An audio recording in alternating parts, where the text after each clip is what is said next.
Lecture de la lettre de Saint Jacques, chapitre 1, des versets 1 à 11.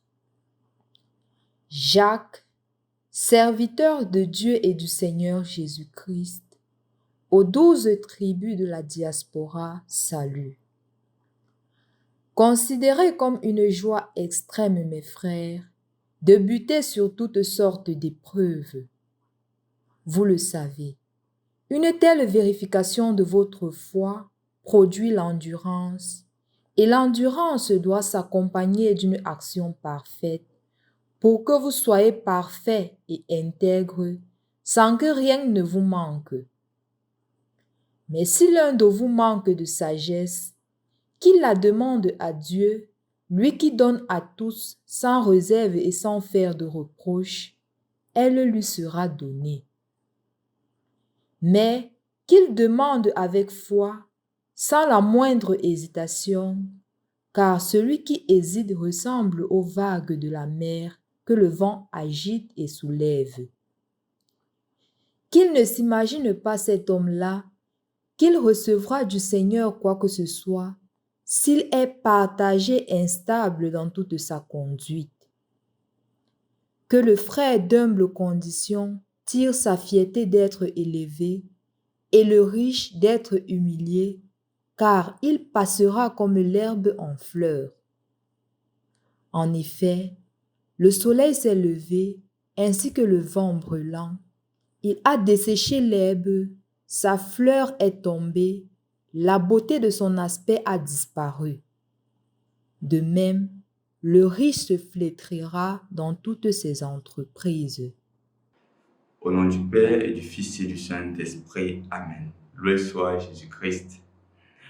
Il y a une dame, il y a de cela quelque temps, plus de 3 mois, qui me racontait une histoire de sa vie parce que j'étais un peu curieux, non, de voir son engagement à l'église, de voir son service, son humilité, malgré son statut. Parce que, de par mon expérience, généralement, ceux qui font des services humbles à l'église sont plus de statut moyen ou de statut bas.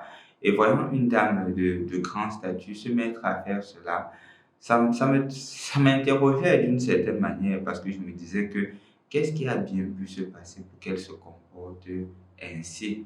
Qu'est-ce qui a bien pu se passer pour qu'elle puisse s'abaisser à ce niveau? Et je l'ai interpellé un jour, je lui ai demandé qu'est-ce qui se passe, pourquoi cet engagement à l'église? Qu'est-ce que le Seigneur a fait dans ta vie au point où tu te rends compte que le Seigneur vraiment t'a transformé et ta vie n'est que centrée sur lui? Et c'est à elle de me raconter qu'elle était malade. Elle est tombée gravement malade, à telle enseigne que les médecins lui disaient qu'elle ne devrait pas survivre et que l'opération n'était qu'un essai et que ça ne donnait que 30% de chance pour qu'elle puisse survivre. Et lorsqu'elle a suivi cela, elle a commencé à questionner sa vie. Elle a commencé à se demander si elle vivait l'essentiel de la vie ou elle vivait comme tout le monde, dans la mouvance du monde.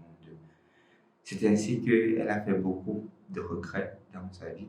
Et elle m'a dit qu'en ce moment, elle a dit au Seigneur que si le Seigneur la prenait, elle demande pardon pour ses manquements. Mais si le Seigneur ne la prenait pas, elle s'arrangerait à corriger beaucoup de ses erreurs et à vivre une vie de façon qualitative plutôt que de façon quantitative comme elle avait vécu. C'est ainsi, me disait-elle, qu'elle a réussi l'opération et depuis ce jour, elle s'est engagée à servir Dieu dans l'humilité, dans la simplicité de vie. Et elle se dit, me disait-elle, que la vie est plus essentielle quand elle est vécue de façon humble. En effet, c'est ce que Saint Jacques nous dit dans la première lecture d'aujourd'hui.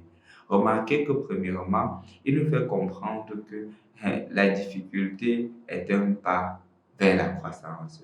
La difficulté permet de vérifier l'authenticité de notre foi.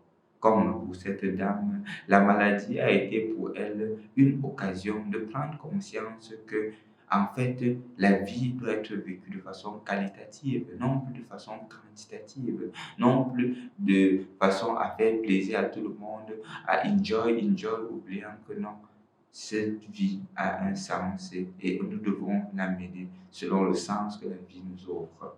C'est la première chose qu'il faudrait retenir. Et la deuxième, chers frères et sœurs dans le Christ, Jacques rappelle que la richesse n'est que chose passagère. Je peux être riche aujourd'hui, demain je ne le suis pas. Je peux être comme la fleur qui fane. Aujourd'hui elle brille, demain elle est fanée. Et comment est-ce que je dois mener ma vie? Je la mène davantage, de manière à ce que lorsqu'elle brille, elle puisse aussi briller pour les autres. Elle puisse aussi éclairer et illuminer les autres. C'est ce que Jacques a compris en écrivant ce texte. Et c'est aussi ce qu'il voudrait t'adresser aujourd'hui. Dans tes moments de joie, dans tes moments de grâce, est-ce que tu vis pour toi-même ou tu vis pour les autres?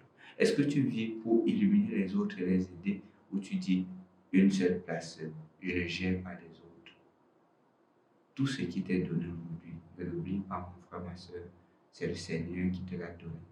Et il te le donne pour que tu puisses aider les autres, servir tes frères et sœurs humains, pour construire son règne sur la terre comme tu es déjà dans le ciel. J'ai parlé de cette femme, mais toi aussi, rappelle-toi d'une expérience de ta vie où le Seigneur est passé pour te parler.